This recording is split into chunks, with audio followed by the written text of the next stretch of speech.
inside GP, we have it is a screen-based system. So we have a screen that looks like this, and we fill it in, and then we go to other ones inside here. I'm going to use Ace Travel. And just so that you know, this is Fabricam. This is the test company inside GP.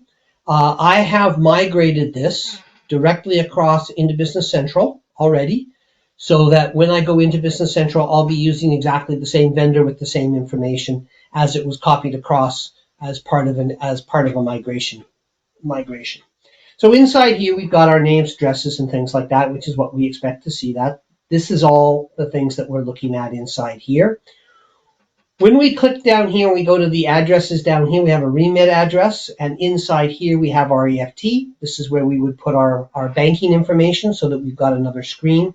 And you'll notice here that I've now got 3 screens open, like so. And that's the way that GP operates. So we can put our banking information in there. I don't have any banking information set up, but that's okay. So inside here, so I've got different addresses as well.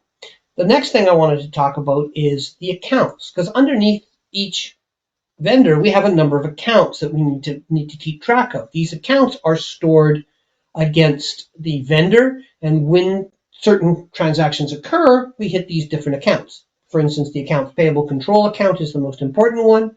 Terms discounts taken, if I take terms discounts, 2%, 10, net 30, etc., I can put them directly into here. I then have a purchase price variance at the bottom and a few other minor details inside here. So this is where we set the GL codes for each vendor in Great Plains. So now let's go take a look at the same kind of piece, except that in Business Central. So inside Business Central, when we click on vendors, we get a list of all of our vendors. So it's not just not a blank screen. We get to pick which one we want. We're going to use the same one, Ace Travel. And just by clicking it, it opens up the vendor page.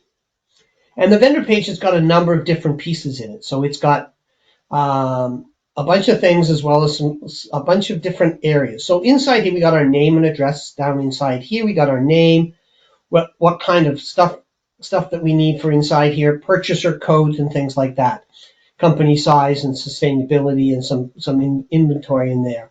So this is kind of the standard one. Now, you'll notice that we've got Ace Travel 0001. In Business Central, everything can be looked up by using the name, so you don't really need to do that, and you can use the auto numbering system for your vendors so you don't get duplicate vendors. And you very rarely use the vendor number like you do in GP, but in Business Central, you just tend to type in what you know about it and it finds it.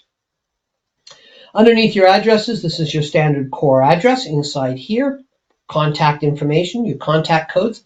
There is a mini CRM inside Business Central, which allows you to keep contacts by vendors and contacts by customers so that you can maintain a list of multiple people attached to a single person. I've got the single contact inside here. Under your invoicing, we have different pieces of information in here. Now, under the invoicing, we have 2 posting groups. We have the general posting group and the vendor posting group. These posting groups are where we get our general ledger accounts. So unlike GP, where it's attached directly to the vendor, it's attached through what they call a posting group. So if I was to go into one of these, and I was to click on the down arrow here, come on, and I go show details, it comes up like this. You'll see there's a payables account. But if I show more, what you get is those other discount accounts, things like discount taken, tolerance discounts, tolerance credits, payables account, service charges, debit for rounding. If you happen to have multi-currency, you could have rounding and things like that. So you've got a large, and this is set by the vendor. So this, in the case of GP, is like a vendor class. So we can put these, this is a vendor class in Fabricam, and this is the information that's on that vendor class. So that's how we can get those particular pieces inside there. We'll go back to here, and we'll click on here. And then underneath your general posting group,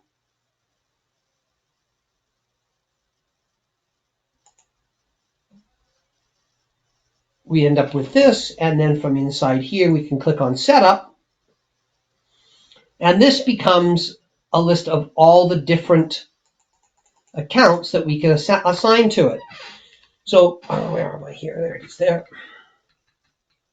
So I've got my sales information, I've got my purchasing information, and this is where some of the purchased invoice discounts and things like that are stored. And then I've got my cost of goods and I've got my inventory accounts. So this is kind of like a very large global posting accounts, and it's set, but you can have different, a number of them. Instead of only having one set, which we have in GP, we have multiple sets. And this one I've got set to GP because it got these particular entries from the GP database. Okay, so that's how we set our GL codes, and so that things will operate correctly. As I scroll down, I also have receiving. This is something that we don't have inside GP, and that allows me to specify when I issue a purchase order, where should it be delivered. So if I have a vendor who I purchase from across a country, so let's assume that we've got Vancouver and New York, I could put in Vancouver for the Vancouver person and the New York address for a different vendor that maybe sells the same part. So we know exactly where it goes. We know that we never buy from the Vancouver vendor out of New York. We never buy from the New York vendor in Vancouver because it's too far to ship it. Okay, so that's fine. Your terms, codes, and things like that, these are all very standard pieces of information. There is a check date format, which we can set so that you can use your MMDDYY, which gives you your segmentation, especially in the Canadian checks and things like that, and whether you've got a date separator as to what it is that you want. You want blank, dash, slash, or whatever it happens to be. So you can put that piece of information on the check so that it matches your check specification. So other things that are of interest that people that are notable. So inside here we got a lot of different pieces that we can add to it. We can keep track of item references, subscription contracts, and things like that. So we have a large number of things inside here. The dimension is where we can assign this to a dimension code. So you may have a New York, for instance, you may have a New York dimension called location, and you may decide to send it from there so that your dimension would be attached to it. Now, one of the other things that we do not have inside GP is vendor pricing. We have vendor pricing inside Business Central. So if I was to look at pricing inside here, I've set one up for the Access 2 year. I can say that it's $55.55 if I buy it from this vendor. And I can have a different price for each vendor, and that's the price that will default onto a purchase order if I'm issuing the purchase order. So quite powerful from that way, and you can keep a whole list, and you can import from into that list using Edit in Excel. So your balances and things like that, you've got your open entries and all kinds of different pieces of information inside here. So we've got different pieces that we can do from there. Underneath your reports, we have a number of different pieces inside here. We have vendor balances and things like that. We also, underneath related, we have order addresses. So this is where our purchase order goes. This is where our remit goes. And if I click on the remit addresses, I can open up the remit address. I've got one sitting here. And I can set this remit address with different pieces of information. And if I show more under communication, I have a home page as well that shows up. So underneath the related inside here, I can map it, and I can also make this approval or non-approval, so it will work through there. And I can use this as the default if I want. Okay. So you got places for remit addresses and all kinds of additional addresses. One difference that you will notice inside GP versus Business Central is that the address IDs and the address codes are only 10 characters inside Business Central, whereas they are 15 characters inside GP, which means that when we do the migration, we have to be careful on those ones that we don't truncate and lose any data on some of those. So we'll need some sort of manipulation on that. So, excuse me. And actions, other, where was it? Related.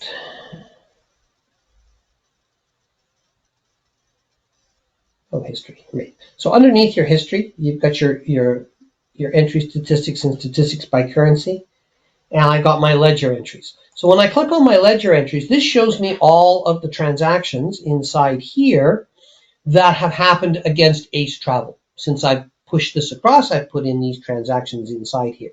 You'll notice that in some cases the vendor ID and the description are the same thing. And you go, well, it would be nice if I'm looking this up and I'm trying to figure this out and I go, oh, well, I know this was for headsets. I want to change it. How can I do that after the fact? And the answer is yes. There is a function inside Business Central. When you click up here, you can open this in Excel and you can edit it in Excel. And when you edit it in Excel, you get the sheet that looks like this. So inside here, I'm going to just type in here, I'm going to type in headsets. Now, that change that I just made there is in the spreadsheet at this point. But you'll notice over here it says field description. So the description is there. If I click on this and it's the vendor name, it says the vendor name, but it's red. And that's because there's a lot of information on this sheet that you can't change.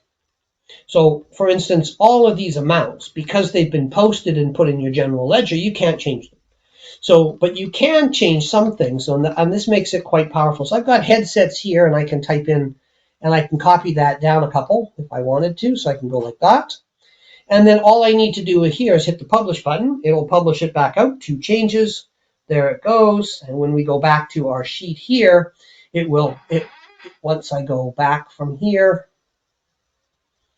just need to refresh the page. And it was related, history, other ledgers. So when it rereads it, you'll see the word headsets 3 times instead of once. There it is there, 1, 2, 3. So it's made that change for us. And you can do this on a whole bunch of different things. You can do this for your vendor names, your addresses.